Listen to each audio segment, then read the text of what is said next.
You're listening to the N2K Space Network.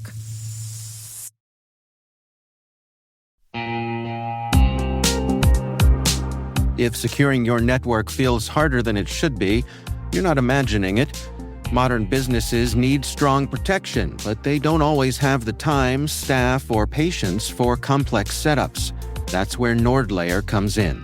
NordLayer is a toggle-ready network security platform built for businesses. It brings VPN, access control, and threat protection together in one place. No hardware, no complicated configuration. You can deploy it in minutes and be up and running in less than 10. It's built on zero-trust principles, so only the right people can get access to the right resources. It works across all major platforms, scales easily as your teams grow, and integrates with what you already use. And now, NordLayer goes even further through its partnership with CrowdStrike, combining NordLayer's network security with Falcon endpoint protection for small and mid-sized businesses. Enterprise-grade security made manageable. Try NordLayer risk-free and get up to 22% off yearly plans, plus an extra 10% with the code CyberWire10. Visit nordlayer.com/CyberWireDaily to learn more.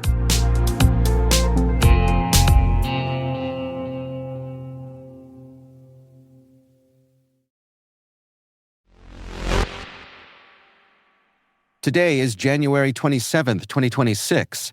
I'm Dave Bittner from the CyberWire Daily podcast, and no, you did not choose the wrong show in your podcast app. I'm sitting in for Maria Vermazis today while she and our team are covering Space Week. And this is T-minus. T-minus. 20 seconds to LOS egress. Go for deploy. Right roll.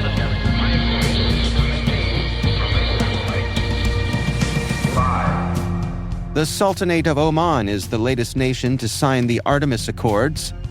4. MDA Space has signed a memorandum of understanding with South Korea's Hanwha Systems Company. 3.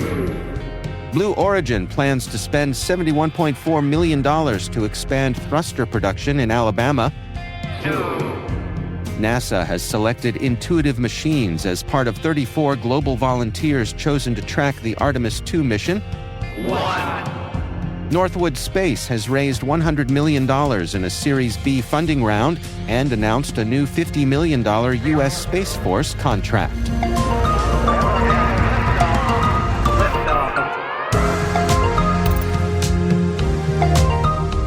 Later in the show, Maria will be speaking to David Buck, president at BRPH Mission Solutions.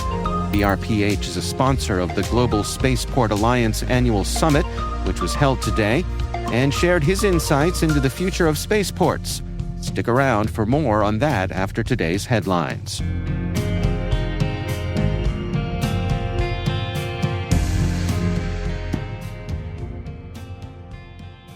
Happy Tuesday, everyone. Maria, Alice, and Liz are in Orlando this week for Commercial Space Week. I'm covering today's show while Maria jumps on her plane to the conference. You can stop by and say hello to the team at booth 8647 from Wednesday through Friday this week. They're looking forward to seeing you. We're starting off today's intelligence briefing with news that Northwood Space has raised $100 million in a Series B funding round. And the news doesn't stop there. They've also secured a $49.8 million contract with the United States Space Force. The contract covers the upgrade of the satellite control network, which handles a huge variety of consequential space missions for the U.S. government, including tracking and controlling GPS satellites. Northwood calls itself a modern space infrastructure company focused on the ground segment. The new capital from the funding round and contract are major milestones for the company, which is just a few years old and only closed its $30 million Series A less than a year ago. Their former Disney star CEO seems to have hit the jackpot, with her company leading the ground infrastructure ecosystem ready for the proliferation of satellites in Earth orbit. We're on the final countdown till the first manned mission to the moon since 1972. Artemis II is ready and waiting for its dress rehearsals, and NASA has selected Intuitive Machines as part of 34 global volunteers chosen to track the Artemis II mission. The company will support the mission using its space data network and ground station infrastructure. Intuitive Machines is among volunteers spanning commercial service providers, members of academia, and individual amateur radio enthusiasts approved by NASA to track the radio waves transmitted by the Orion spacecraft during its 10-day journey to and around the Moon. The mission's first launch window opens February 6th, with backup dates spanning March and April. Blue Origin has unveiled investment plans to expand operations in Cummings Research Park and Jetplex Industrial Park in Alabama.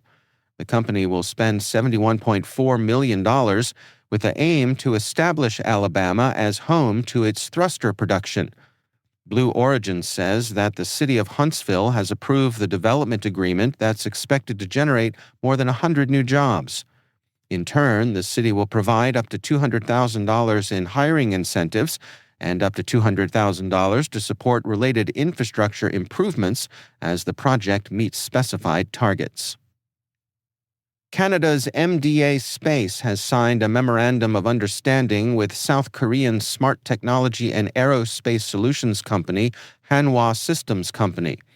MDA Space and Hanwha are planning to explore opportunities to collaborate on the development of Korea's sovereign low Earth orbit defense constellation called K-LEO, leveraging MDA's software-defined digital satellites. We keep saying it, but sovereign space capabilities are so hot right now. South Korea's K-LEO constellation is a national initiative designed to strengthen Korea's sovereign defense capabilities and ensure secure, resilient communications and data services for national security operations. And staying in Asia, the Sultanate of Oman is the latest nation to sign the Artemis Accords. A ceremony was held in Muscat, attended by NASA, on Monday. Oman is now the 61st nation to commit to responsible space exploration for the benefit of all humanity.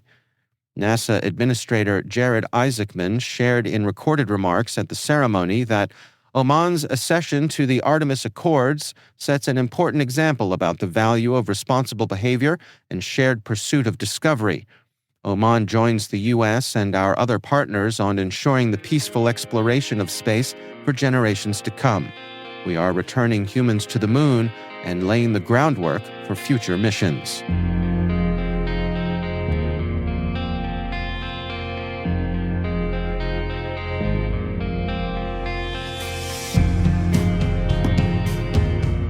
That wraps up today's intelligence briefing. You'll find links to further reading for all the stories mentioned throughout this episode in the selected reading section of our show notes. As we've mentioned, the T- team are attending Commercial Space Week in Orlando this week. If you'd like to speak with the team during the event, we have microphones and do travel. Send us an email at space@n2k.com so we can set something up. And thanks.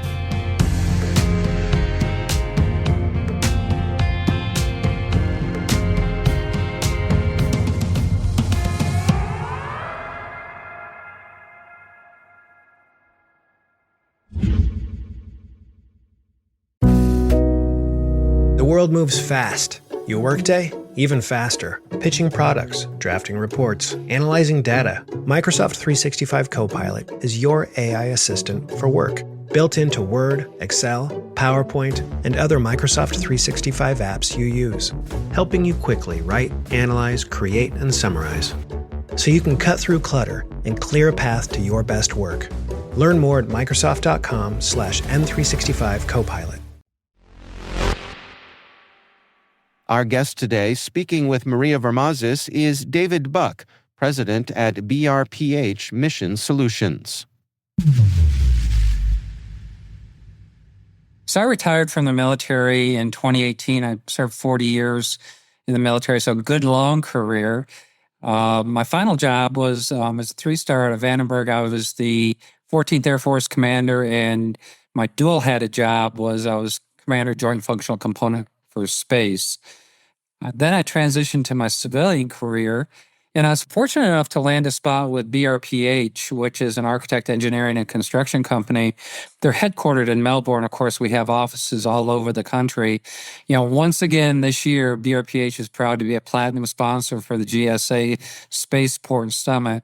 And I'll tell you just a little bit about BRPH, but you could go to any spaceport in the United States. I don't care if it's KSC, Kennedy, Cape Canaveral, Wallops.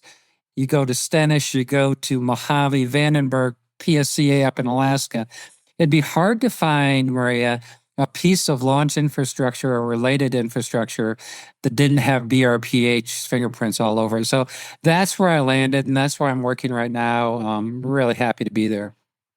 Oh, that's so cool. And I imagine just picking your brain about the future of spaceports, you've got a lot of thoughts about that, given your experience. When you talk about the global market vision, and it's a 10-year outlook for commercial space and spaceports, most people think about things like rockets and spacecraft and constellation, things that are on orbit, or maybe breakthrough technologies.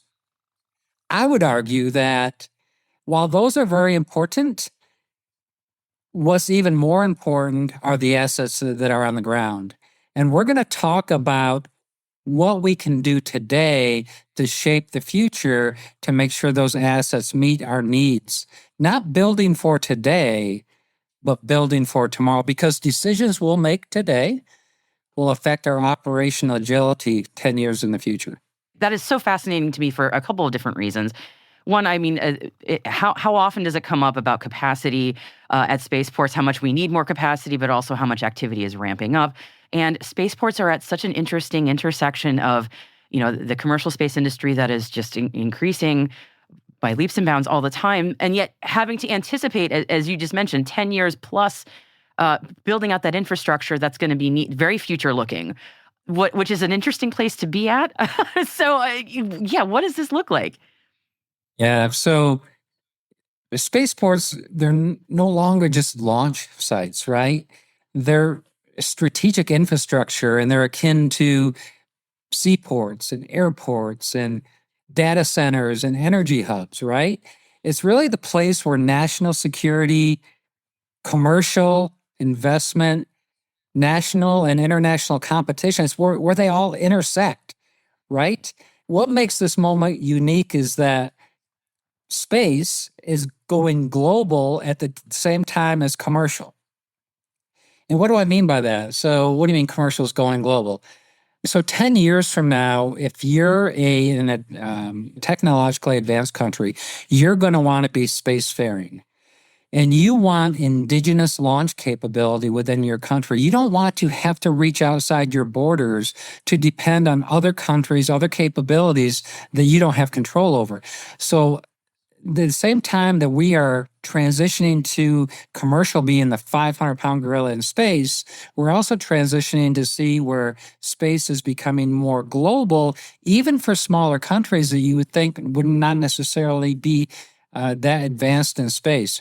But we're going to talk a little bit about that on the panel. We're going to also talk about what's the bottleneck for growth here. When you look at space and you look at spaceports, what's the bottleneck for growth? In my opinion, not everyone will share it, but, intelligent people can disagree. The bottleneck for growth, it isn't technology. By my way of thinking, it's things like infrastructure. It's site selection. Where are we going to build these spaceports? More importantly, it's site design. How are we going to design these spaceports to make sure that we are building for the future rather than building for today? It's regulation, Maria. My goodness, regulation. Can Everyone's be stifling. favorite word. Oh yeah. Oh my gosh, right? And then it's capital investment, making sure that we're investing in the right piece parts. Yeah, and you were mentioning something earlier that I find I wanted to go back to it because I think it's a really fascinating point when we're talking about sovereign launch and sovereign spaceports and maybe locations people would not have anticipated some time ago. And I'm wondering about sort of the paradigm of what many people have in their mind of, the mega spaceport, right? And how are we going to be seeing totally different models of a spaceport, in global locations that are going to change what we think of as spaceports in general? That's part of normalizing space, right? We talk all the time about normalizing space and getting to where space launch is just, it's kind of like, I don't want to see that launch. I've already seen 100 launches. And we get comfortable with the fact that it's like an airport, right? Where you see an airplane take off, it's no big deal. We need to get to the place where we are normalizing space. And to do that, we're going to have to break the mold on what our traditional spaceports look like. Do we get to the point, Maria, where we're doing landlocked spaceports? Right now we're flying over the broad ocean area because we don't want a booster to land on someone's house, right? But, or a rocket to blow up and there's thousands and thousands of pieces of debris. So how do we get to that next step where we don't just have 3 or 4 national spaceports, but maybe we have 25 spaceports throughout the United States? And what does that look like? And it'd really be fascinating to unpack that, especially from a regulatory perspective. Yeah, how do we get there? And that's just talking only about the United States, when again, also there's every other country in the world is trying to do this also. How does that work? I'm very glad that you're the type of person who has to think about it and not me, because I honestly just get a little overwhelmed. It's an interesting dilemma. It's an exciting challenge, but I really think we need to get to the point where we're talking about these things instead of putting our head in the sand and pretending like they don't exist. Yeah, we have to think about these things. That's for sure. So when you think of ahead, the next 10 years, are there industries you see becoming space adjacent that might really shift the spaceport paradigms that you think people should be keeping an eye on? Yeah, the biggest penalty, Maria, when you do space launch or launching an asset into space is weight.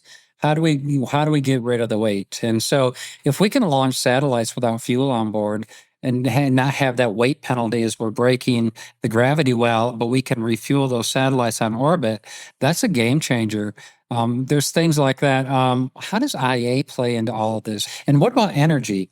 What are the opportunities? What are the constraints that we're not thinking about when we're talking about designing these spaceports of the future? So much there to get after. We can't do, I don't know how long the panel is, but we don't have enough time, I'll tell you that. David, this was a very fascinating preview of what's to come, and I look forward to hearing more about it. But I wanted to make sure I give you an opportunity to have any wrap-up thoughts. If there's anything you want to leave the audience with before we close out, the floor is yours. So many topics here. What are the biggest changes in the commercial market that's going to upset our apple cart here? What role should government play? What are the right metrics for success? Right now, we say we had 123 launches. Well, is that the right metric, or should the metric be, but what capabilities do we have on orbit? Arguably the new space economy was unlocked when we combined vertical integration at the spaceports. Is that the model going forward, or does that trend continue, or should it continue? Should it not continue? How does this whole ecosystem of spaceports work together? I don't have enough time, right? I've got so much I'd like to talk about in so little time. I was like, these are all really good questions. Yes, what are the answers to that? I mean, the metrics for success question alone, that is such a good one. Well, you hear it all the time. We say we had 123 launches, more than any other country in the world. Okay, is that the right? Maybe it is the right metric. I would argue that the metric is, what kind of capes are we really getting on orbit? I don't know. That's a fascinating idea. Yeah. We need to do like a rapid fire roundtable where I just want you to just have those takes, because I was going to say that is a really fascinating point. Certainly, I mean, as Falcon 9's going hither and yon, what are we getting actually onto orbit? So, these are really great questions. Thank you.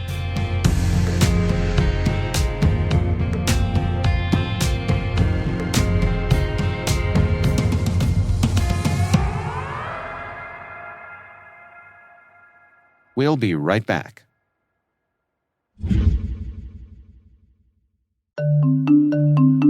When it comes to mobile application security, good enough is a risk. A recent survey shows that 72% of organizations reported at least one mobile application security incident last year, and 92% of responders reported threat levels have increased in the past 2 years. GuardSquare delivers the highest level of security for your mobile apps without compromising performance, time to market, or user experience. Discover how GuardSquare provides industry-leading security for your Android and iOS apps at www.guardsquare.com.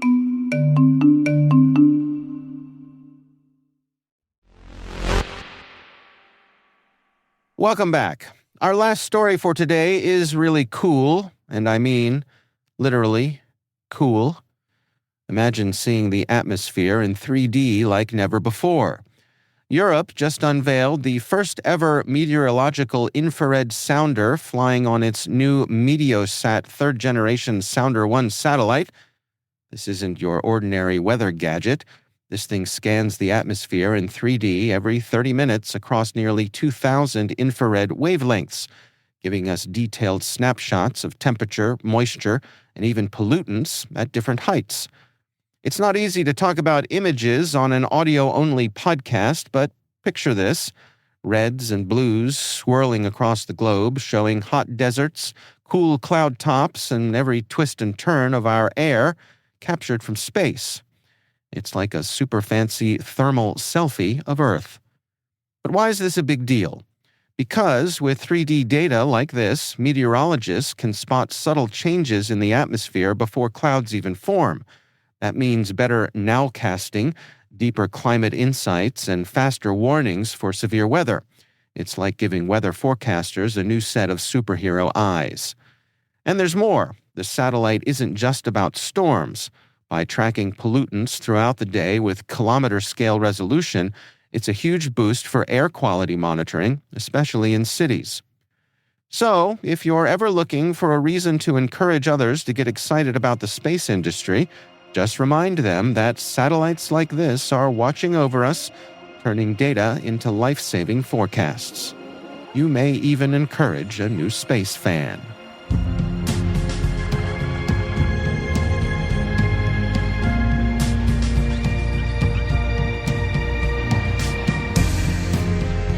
And that's T-Minus, brought to you by N2K Cyberwire.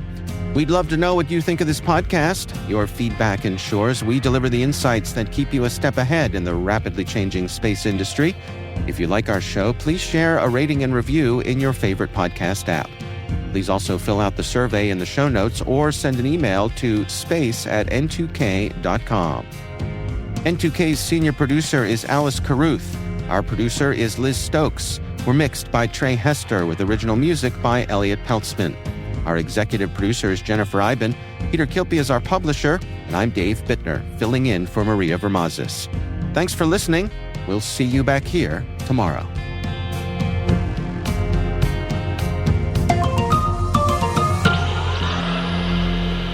T-minus.